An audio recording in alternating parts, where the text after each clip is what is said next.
যদিও আল্লাহওয়ালার কথাই সত্য ছিল হাদিসের আলোকে, আজকে যদি মাসির মাথা পরিমাণ পানিও যদি চোখের কোণায় আখেরাতের ভয়ে, কবরের ভয়ে, মৌতের ভয়ে, দোজখের ভয়ে, আল্লাহর ভয়ে যদি চোখের কোণায় উদিত করতে পারি, তাইলে আজকে দোজখকে নিবানের জন্য এতটুক পানি যথেষ্ট হবে। কিন্তু কালকেরটাও শোনা নেই। আল্লাহর রসুল বলছে কালকে কানতে কানতে কানতে কানতে যেরকম পাহাড় থেকে পানি পড়তে পড়তে পড়তে পড়তে একদিন নদীতে রূপান্তরিত হয়। দুনিয়ার সমস্ত নদীর এই উৎস হইল পাহাড়। পাহাড় থেকে পানি গড়ায়া পড়তে পড়তে পড়তে পড়তে নদীর উৎস, নদী তৈরি হয়। আল্লাহর রসুল বলছেন কানতে কানতে কানতে কানতে এই গালের ভিতরে এরকম গর্ত হবে, এরকম গভীর হবে, দুনিয়ার সবচেয়ে বড় শিপ যদি চালাইতে চায় তো চালাইতে পারবে, কিন্তু আল্লাহ একবারও তাকায়া দেখবে না, একবারও তাকায়া দেখবে না।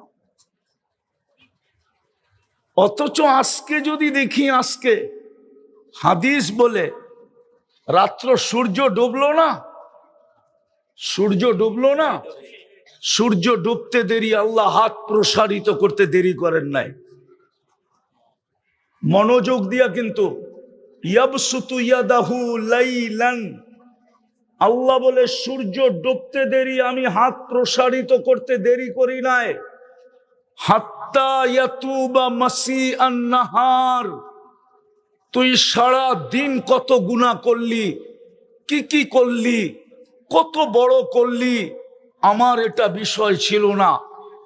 বিষয় তো ছিল সূর্যটা ডুবতে দেরি, তুই যদি হাত উঠাইতে দেরি না করতি। আমার তো বিষয় হইল তুই হাত উঠাইতে দেরি করলি কেন? সারাদিন গুনার ভিতরে ডুবা ছিলি, আমার কোনো আপত্তি ছিল না। কতগুলা করলি তাও কোনো বিষয় ছিল না, কত বড় বড় করলি এটাও আমার তাকানের বিষয় ছিল না। সূর্য ডুবতে দেরি, তুই যদি হাত উঠাইতে দেরি না করতি, উঠাইতে দেরি আমি মাফ করতে তো দেরি করার বিষয় ছিল না। অঙ্গীকার তো ছিল ওয়াস্তাগফিরহু ইন্নাহু কানা তাওয়াবা। আল্লাহ বলে তুই চাইতে দেরি, আমি তো মাফ করতে দেরি করার বিষয় ছিল না। আমি তো মাফ করতে দেরি করতাম না, সাথে সাথে মাফ করে দিতাম। আবার দ্বিতীয় বলতেছে ইয়াবসুতু ইয়াদাহু নাহারান, আল্লাহ বলে সারা দিন হাত প্রসারিত করেছিলাম, তুই রাতের অন্ধকারকে সুবর্ণ সুযোগ মনে করা সারা রাত্র গুনায় কাটায়া দিছিস। আমাদের যুবকরা সারা রাত্র ইন্টারনেটে গুনাহ করতে থাকে, আমার সমাজের যুবতীরাও সারা রাত্রে ইন্টারনেটে গুনাহ করতে থাকে। আমার সমাজের মানুষগুলা সারা রাত্রকে সুবর্ণ সুযোগ মনে করে গুনাহ করতে থাকে। আল্লাহ বলে এটা তো কোনো বিষয় ছিল না। হাত্তা ইয়াতুবা মাসিআল লাইল, সূর্যের আলো উঠতে দেরি, সূর্য উঠতে দেরি, তুই যদি মাপ চাইতে দেরি না করতি। উক্ত মাহফিলে সম্মানিত সভাপতি, উপস্থিত উলামায়ে কেরাম,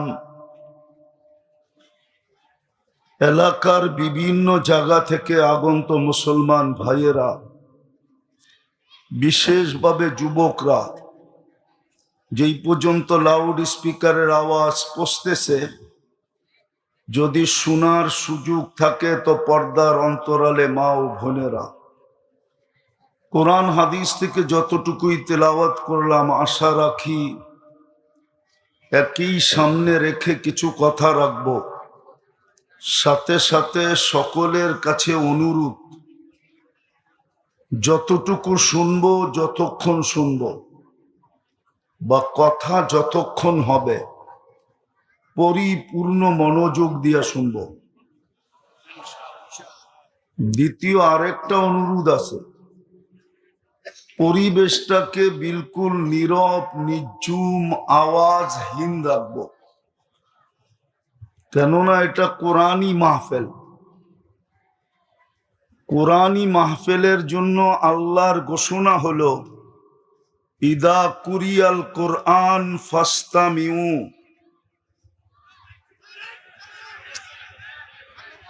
ইদা কুরিয়াল কোরআন ফাস্তামিউ, যখন কোরআনী কথা শোনো বা ডাইরেক্ট কোরআন শোনো, পরিপূর্ণ মনোযোগ দিয়ে শোনো।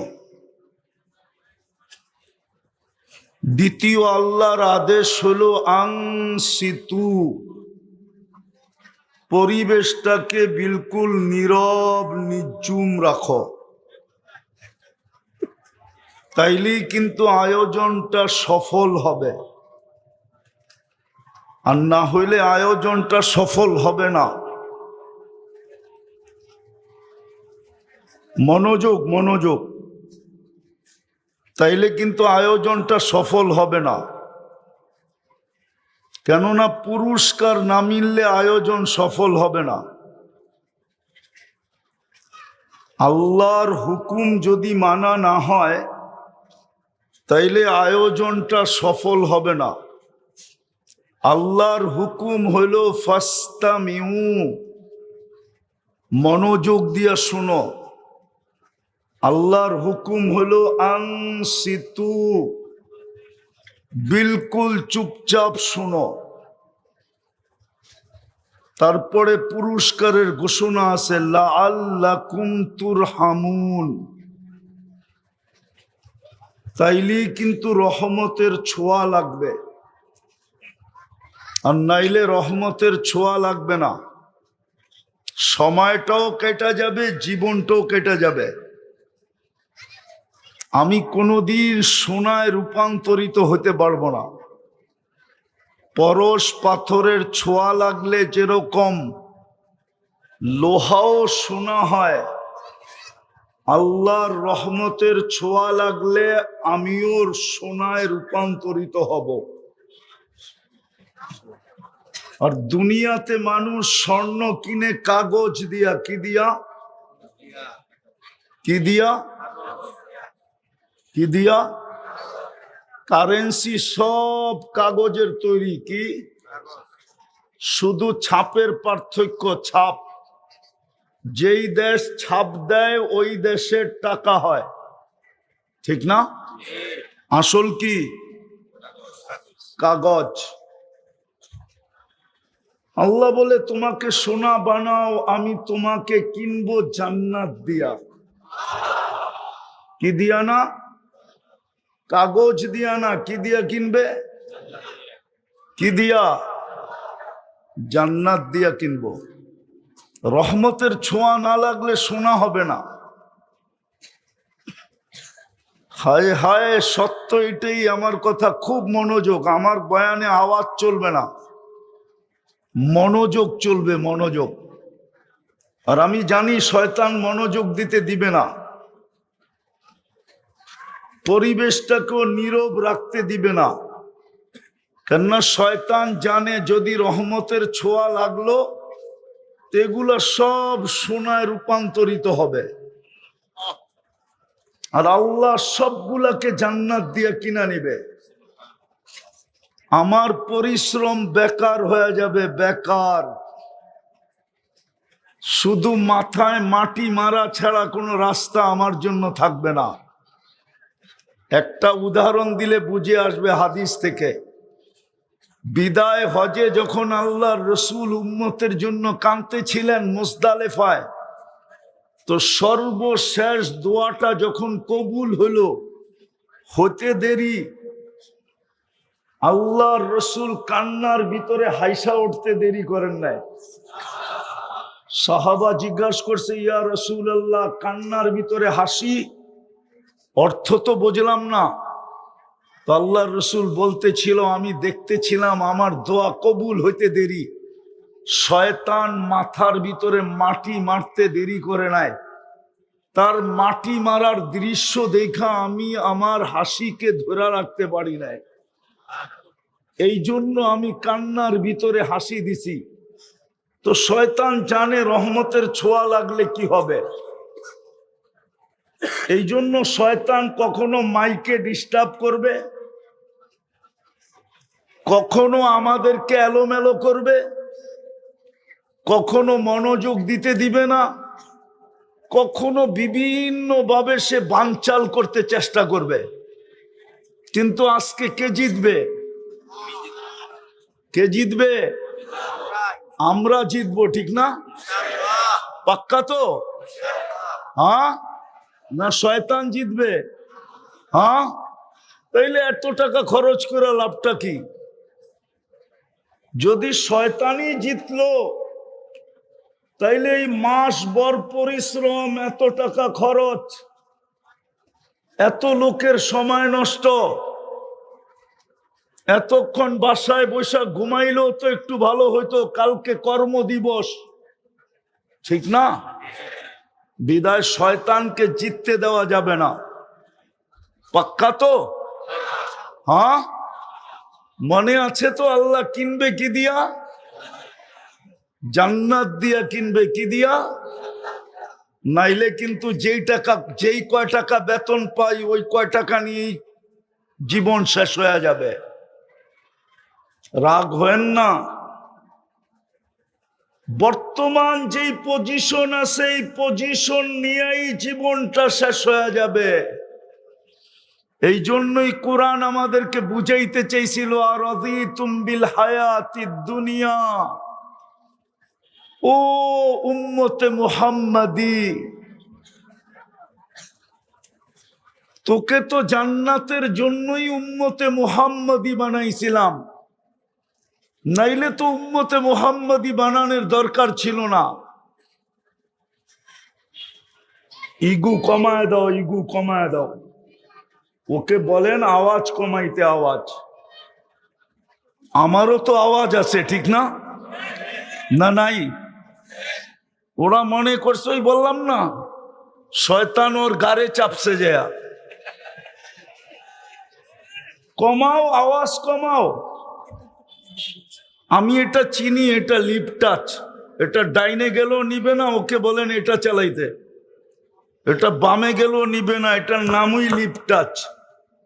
লিপ টাচ মানে হলো ঠোঁটে লাগায়া বলতে হবে, লিপ মানি ঠোঁট, টাচ মানি টাচ করা বলতে হবে, টাচ করা। আমি এটা চিনি। তো যেটা বুঝাইতেছিলাম, ভালো মতে বোঝেন, ভালো মতে, ভালো মতে বোঝেন, কিন্তু নাইলে কাজে দিবে না, নাইলে বড় আফসোস করতে হবে। দুনিয়া তো এই মজমা এমন কিছু পায় নাই। আমার বিশ্বাস এইখানে কোনো আসলি আর কোটিপতি বসা নাই। আসলি আর কোনো কোটিপতি এখানে বসা নাই। আমার বিশ্বাস বাড়িওয়ালাও বসা আছে কিনা আমি জানি না।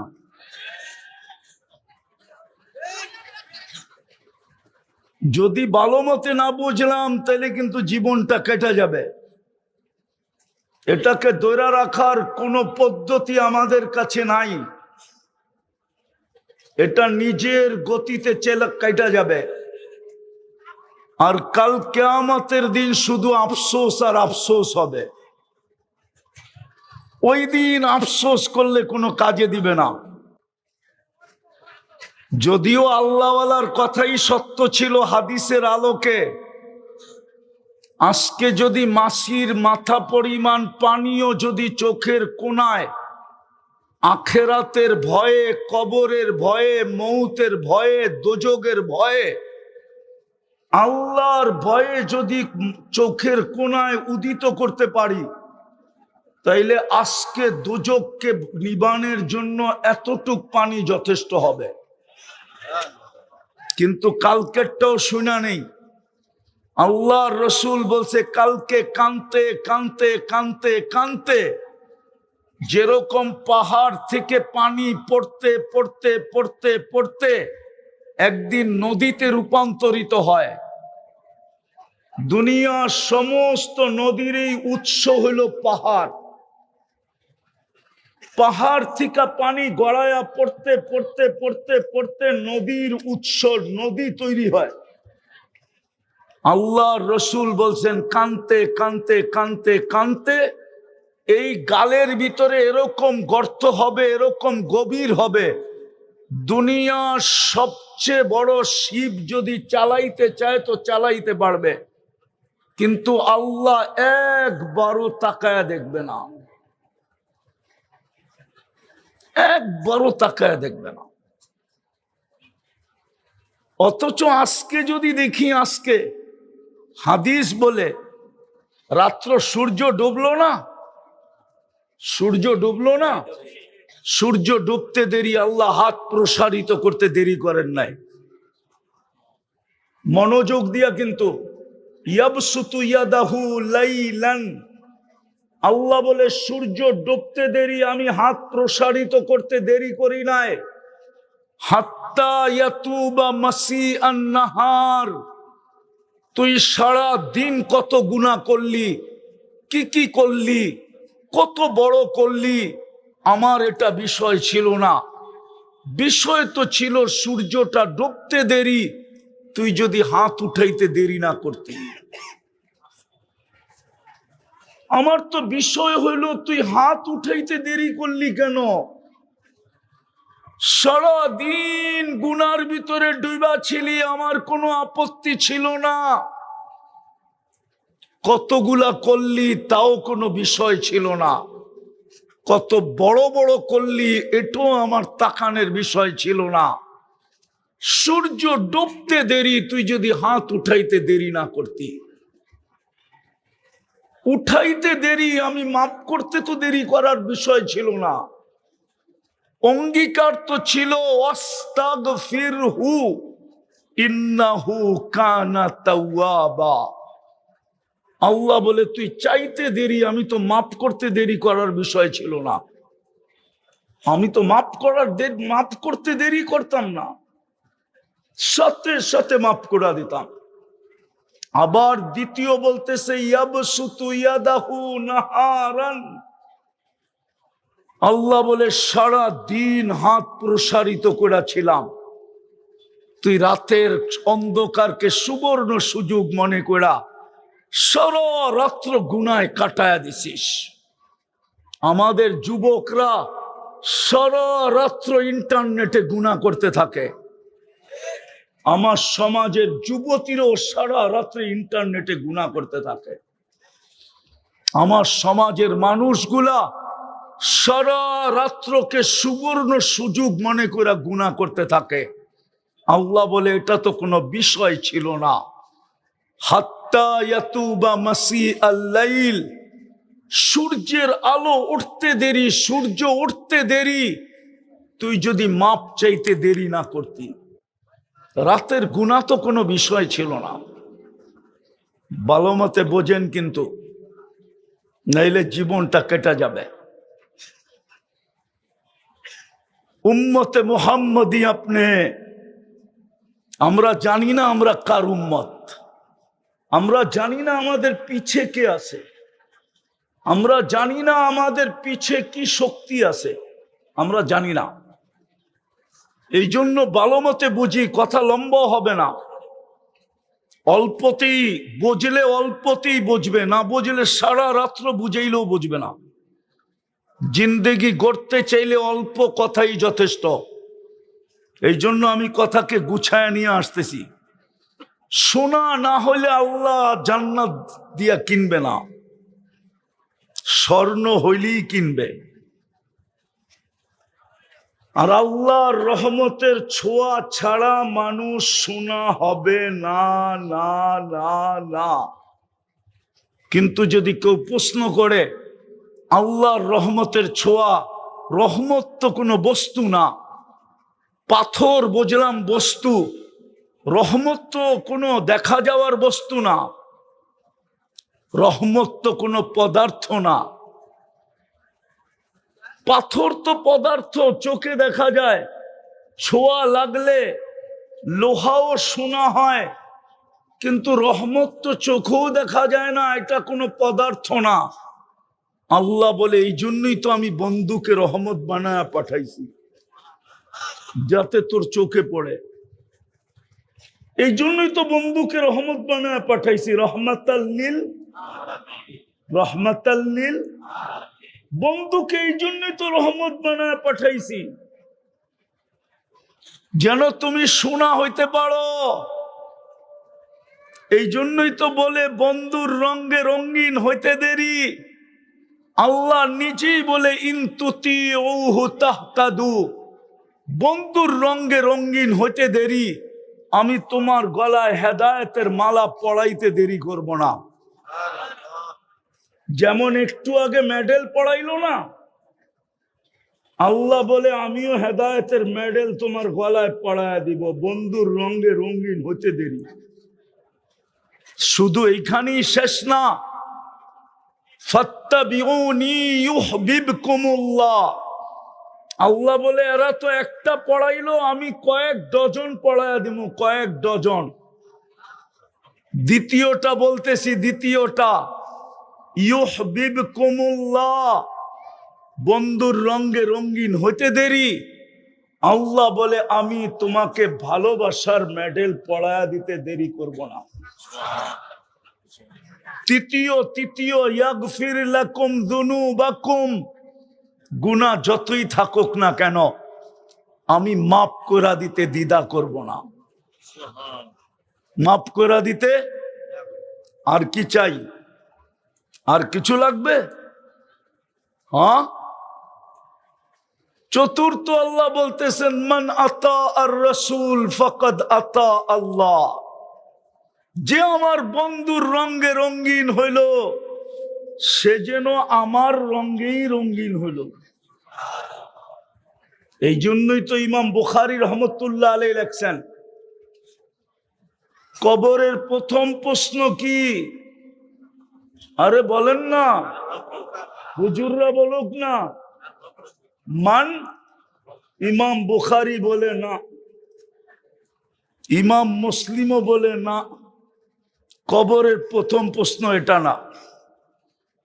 ইমাম বুখারী রহমতুল্লাহ আলাইহি বলেন কবরের প্রথম প্রশ্ন হলো মা কুনতা তাকুলু ফি হাদার রাজুলি মুহাম্মাদিন, যার উম্মত বানায়া আমি তোমাকে এত বড় মর্যাদা দিলাম, এতগুলা গ্যারান্টি কার্ড দিলাম, এত বড় মর্যাদা দিলাম, তুমি আগে প্রমাণ করো ওই নবীর রঙে রঙিন কতটুকু। এটা হলো কবরের প্রথম প্রশ্ন। মা কুনতা তাকুলু ফি হাদার রাজুলি মুহাম্মাদিন, কেননা সোনা বানানোর জন্যই তো আমি বন্ধুকে পাঠাইছিলাম, বন্ধুর ছোঁয়াই তো তুমি সোনা হবে, আর সোনা হইলেই তো আমি তোমাকে জান্নাত দিয়ে কিনবো। অথচ এই মজমা তো জান্নাত চিনে না। চিনেন জান্নাত? চিনেন? শুধু শব্দটা চিনি, জান্নাত তো চিনি না, ঠিক না? আরে চিনি, জান্নাত চিনেন? হ্যাঁ, জান্নাত যদি চিনতাম তো আশুলিয়ার অবস্থা এরকম হতো না। জান্নাত যদি এই উম্মত চিনত তো এই উম্মতের এরকম অবস্থা হতো না, উম্মতের দুর্দশা হতো না, দুর্দশা। উম্মত আজকে দুর্দশার শিকার, উম্মত আজকে বড় দুর্দশার শিকার। হায় হায়, আল্লাহ মনে হয় আজকে উম্মতের দিকে তাকায়া দেখেন না। তাকানের দ্বারা আমি যা বুঝাইতে চাইতেছি ওটা ওলামা বুঝবে। আল্লাহ মনে হয় উম্মতের দিকে এখন আর তাকায়া দেখেন না। যদি তাকায়া দেখতেন তাইলে একজনের জন্য ফেরেশতা পাঠাইলেন, 30 লক্ষ ফিলিস্তিনের জন্য কেন ফেরেশতা পাঠান না? গাজায় তো 30 লক্ষ মুসলমান। কোথায় ফেরেশতা? আজ পর্যন্ত তো ফেরেশতা দেখলাম না। হুজুররা দেখছে কিনা আমি জানি না, আমি তো দেখি নাই। কি আপনারা দেখছেন ফেরেশতা? হ্যাঁ, ওই গাজা, ওই ফিলিস্তিন। আপনারা মিডিয়ায় ফিলিস্তিন দেখছেন, আমি এই 2 চোখে ফিলিস্তিন দেখছি। একটু মনোযোগ, নাইলে কথা বুঝে আসবে না। এই দুরবস্থা কেন হবে? একজনের জন্য ফেরেশতা চলে আসছে, তাও 4th আকাশ থেকে। প্রমাণ চান? প্রমাণ কিতাবে লেখা আছে, ওলামা কিতাব উঠাইলে পাবে। হায়াতুস সাহাবায় লেখা আছে, সাহাবিয়ে রসুলকে ডাকাতে ধরছে, বলছে তোমার মাল নিয়ে নিব। কয় নিয়ে আনে? কয় তোকে হত্যা করবো। কয় তাইলে তো ভালোই হয়, আল্লাহর কাছে যাওয়া সহজ হবে। বলছে তোর কোনো আশা আকাঙ্ক্ষা? বলে একটা যদি তুই অনুমতি দেস। বলে সেটা কি? কয় 2 রাকাত নামাজ পড়া নেই, চলেই তো যাব। সর্বশেষ আমলটা যেন নামাজ হয়, নামাজ। বাস 2 রাকাত পড়তে যে কয় সেজদা দিতে হয়? আরে 2 রাকাতে কয় সেজদা? 4th সেজদায় যে একটা চিৎকার দিছে, ইয়া মুগিস আগিসনি।